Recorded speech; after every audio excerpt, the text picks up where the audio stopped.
অষ্টম শ্রেণীর শিক্ষার্থী বন্ধুরা প্যাটার্নের আরেকটি ক্লাস নিয়ে হাজির হয়েছি। আজকের ক্লাস হলো প্যাটার্ন অধ্যায়ের 13 নম্বর। আগেরগুলো আমি করে দিয়েছি এবং প্যাটার্নের অনেকগুলো পার্ট আমি আগে করিয়েছি। এর পরবর্তীতে আমি তোমাদেরকে প্যাটার্নের আরও ম্যাজিক বর্গ কীভাবে তৈরি করে সেগুলো দেখাবো। তো আজকে 13 নম্বরটা দেখাচ্ছি। তালিকাগুলো আছে 5, 13, 21, 29, 37। ক নম্বরে বলেছে 29 ও 37কে দুটি স্বাভাবিক সংখ্যার বর্গের সমষ্টি রূপে প্রকাশ করো। এই দুটি সংখ্যাকে দুটি বর্গের সমষ্টি রূপে প্রকাশ করতে হবে। তালিকার পরবর্তী 4টি সংখ্যা নির্ণয় করো। গ নম্বরে বলেছে তালিকার প্রথম 50টি সংখ্যার সমষ্টি নির্ণয় করো। তুমি দেখো ক নম্বরের সমাধান। 29 ও 37কে দুটি বর্গের সমষ্টি রূপে প্রকাশ করা হলো। এই 29কে যদি আমরা দুটি বর্গে প্রকাশ করি তাহলে 2 আর হলো 5, 2 এর বর্গ করলে 4 হয় আর 5 এর বর্গ করলে 25 হয়। এভাবে বলতে পারি আমরা। দেখো যদি লিখি 4 যোগ 25, এই 2 এর বর্গ 4 আর 5 এর বর্গ 25, তাহলে 4 আর যদি 25 আমরা যোগ করি তাহলে কত হয়? 29 হয়। এবারে 37কে যদি আমরা এভাবে লিখি 1 যোগ 36, তাহলে কি 1 এর বর্গ করলে পরে 1 আর 6 বর্গ করলে পরে 36, তাহলে 1 আর হলো 36 যদি আমরা আবার যোগ করি কত হবে? 37 হবে। একটি সংখ্যার দুটি করে বর্গ তৈরি করতে বলেছে। যেমন 29-এর দুটি বর্গ কত?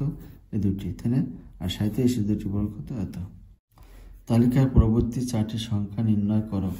তালিকার সংখ্যাগুলো 5, 13, 21, 29, 37, তারপরে ডট ডট দেওয়া আছে। তাহলে আমরা যদি এই দুটি সংখ্যার পার্থক্য বের করি তাহলে লিখেছি পাশাপাশি দুটি সংখ্যার পার্থক্য। 5 এবং 13 পাশাপাশি বসানো আছে। এই দুটি যদি আমরা বিয়োগ করি তাহলে পার্থক্য কত হয়? 8 হয়। 13 এবং 21-এর পার্থক্য কত হয়? 8 হয়। 21 এবং 29-এর পার্থক্য কত? 8 হয়। 29 এবং 37-এর পার্থক্য কত? 8 হয়। তাহলে দেখা যাচ্ছে প্রত্যেকবারেই বা প্রত্যেক ক্ষেত্রে 8 করে বৃদ্ধি পেয়েছে। অর্থাৎ 5-এর সাথে 8 যোগ করলে 13 হয়, 13-এর সাথে 8 যোগ করলে 21 হয়, 21-এর সাথে 8 যোগ করলে 29 হয়, 29-এর সাথে 8 যোগ করলে কত হয়? 37 হয়। তাহলে আমরা বলতে পারি যে পাশাপাশি দুটি সংখ্যার পার্থক্য কত? 8। তাহলে প্রতিবার সংখ্যাগুলোর পার্থক্য 8 করে বৃদ্ধি পেয়েছে।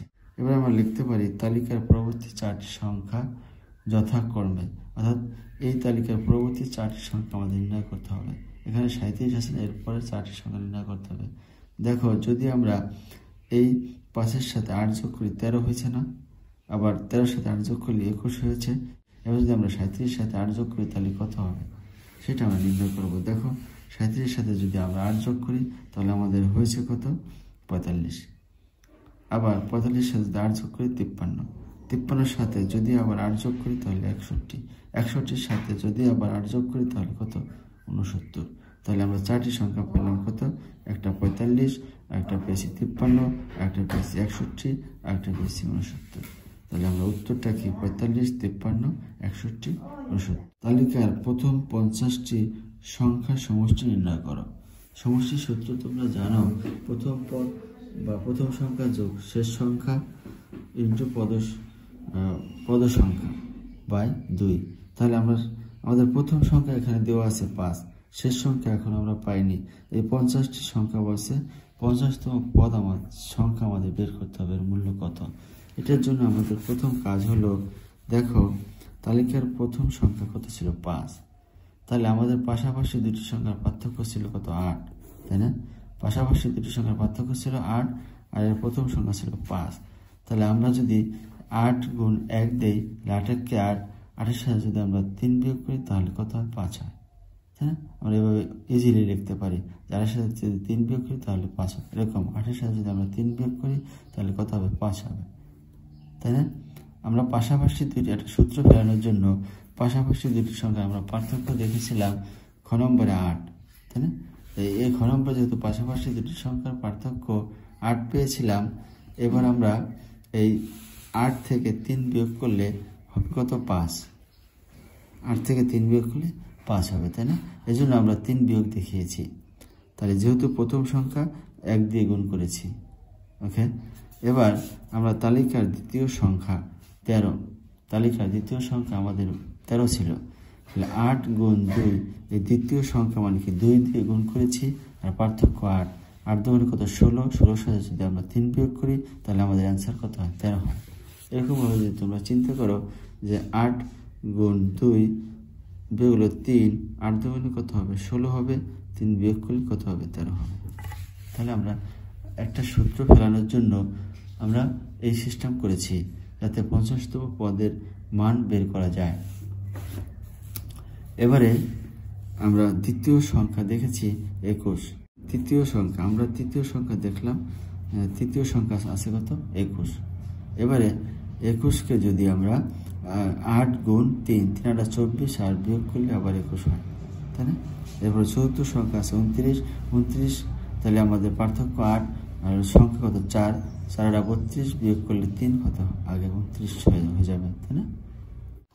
এভাবে আমরা তালিকার কতম সংখ্যা পাই করতে পারি। তাহলে 8 গুণ ক, যদি 80তম হতো তাহলে 8 গুণ 80, যদি 4তম হতো 8 গুণ 4, 5 বললে 8 গুণ 5। যেহেতু বলেছে তালিকার কতম সংখ্যা, তাহলে 8 ক বিয়োগ 3, 8 ক বিয়োগ 3, অর্থাৎ তালিকার 50তম সংখ্যাটি হবে এই কর মান কত? কর মান অর্থাৎ তালিকার 50তম সংখ্যাটি হবে 8 গুণ 50 বিয়োগ 3, তাহলে 8 কে 50 দিয়ে গুণ করে 400 বিয়োগ হলো 3, তাহলে 397 হবে আমাদের এই 50তম সংখ্যা। তালিকার 50তম সংখ্যা হবে 397। প্রথম পদ পেয়েছি 5, তাহলে শেষ পদ পেলাম 397। প্রথম সংখ্যা 5, শেষ সংখ্যা 397 এবং পদ সংখ্যা 50। আমরা জানি সমষ্টি সূত্রটা প্রথম সংখ্যা যোগ শেষ সংখ্যা গুণ পদ সংখ্যা ভাগ হলো 2, তাহলে প্রথম সংখ্যা যোগ শেষ সংখ্যা ইন্টু পদ সংখ্যা ভাগ 2, তাহলে প্রথম সংখ্যা 5 যোগ শেষ সংখ্যা 397 ইন্টু পদ সংখ্যা কত? 50 ভাগ 2। এবার এই 2 দিয়ে এটা কাটাকাটি করা যায় 25, আর এই 2টা যোগ করে 402 হয়, গুণ 25। এখন যদি এটাকে গুণ করে কত হয়? 10,050। এটাকে গুণ করে কত হয়? 10,050। এটাকে গুণ করে কত হয়েছে? 10,050। তাহলে আমার উত্তরটা কত হবে? উত্তর হবে আমাদের 10,050। আবার বলছি এই 2টা যোগ করে 402, আর এই 2 দিয়ে যেহেতু 50 ভাগ করছি 25 হয়েছে, সেই 25 হয়ে যায়। এবার 25কে যদি 402 দিয়ে গুণ করি 10,050 হয়, উত্তর 10,050। আশা করি বুঝতে পেরেছি। সবাই ভালো থাকবে, আল্লাহ হাফেজ।